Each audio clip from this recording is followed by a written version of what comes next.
Shalom, and here's a thought for the week. You know the story about little David that comes to the shul on Memorial Day and he sees all the plaques with the flags up, and he's asked the Rabbi, what's that for? He says, it's for people that died in the service. He says, Friday night or Saturday morning? So we know that we're talking about this week, about going to war.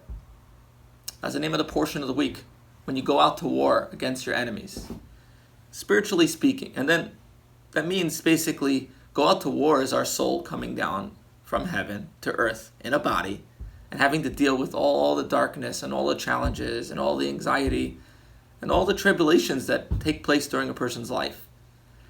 So the hint and the blessing that we have is go to war upon your enemies. It doesn't say against your enemies, but upon them. What that means is you have to view yourself as a lofty soul that's in a body. And we have the ability to overcome all the challenges, internal challenges in our life, by being upon our enemies, by looking from a different perspective, by seeing it from a godly perspective. That's saying that even the challenges that I have, even the issues that I have, even all my anxieties and all my pressures and all the addictions and all the things that we go through, we should know it's all from God. And when we look at it from a perspective that it's all just God challenging us, and that we have a soul that's so lofty that we could overcome it, and then we have trust that we will be successful, and then we have joy, then there's no question that we're victorious in our battle of doing the right thing. That's the main battle that we face today.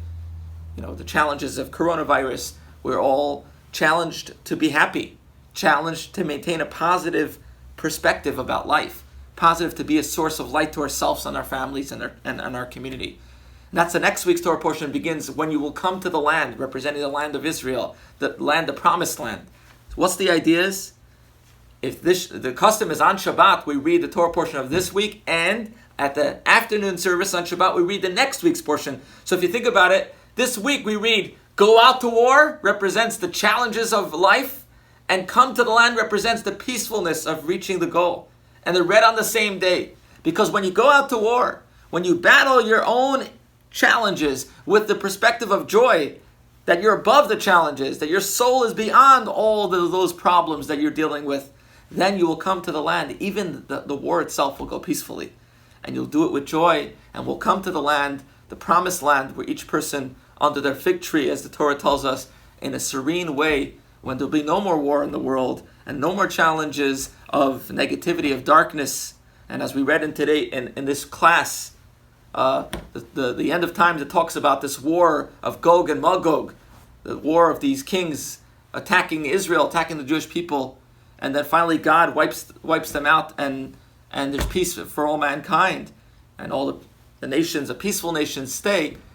The Rebbe understands this as a spiritual war that happens at the end of time between good and evil, and that war takes place within each and every one. Every time we have a moral victory within our own lives, then on a microcosm we win. That brings the macrocosm, in other words, that the whole world is victorious of good over darkness, light over darkness, good over evil, and this will ultimately be revealed very soon with the coming of Mashiach. Don't forget to light Shabbos candles, Camarillo time 7:08, and wish you to be inscribed and sealed for a good year. And remember the shofar, those that want to learn how to blow the shofar, we're going to be giving some lessons. If you want to know in this challenging time for the shofar blowing, we'll help you learn how to do it, and we'll get you a shofar so you can hear it on Rosh Hashanah if you can't make it to services. Our services will be outdoor, social distancing, with masks, right here near Chabad, and we'll have a shofar at the park. So there's many opportunities and to order Rosh Hashanah dinners and many, many other ways for you to be able to experience the holidays, regardless if you're in quarantine or if you're outside or are willing to go out. We'll make sure that you're taken care of. And let us know if you have any needs, because we're here for you. We want you to know that we got you covered, and we'll make sure that you are taken care of this high holiday season. May you and your family be inscribed and sealed for Happy New Year. Shabbat Shalom.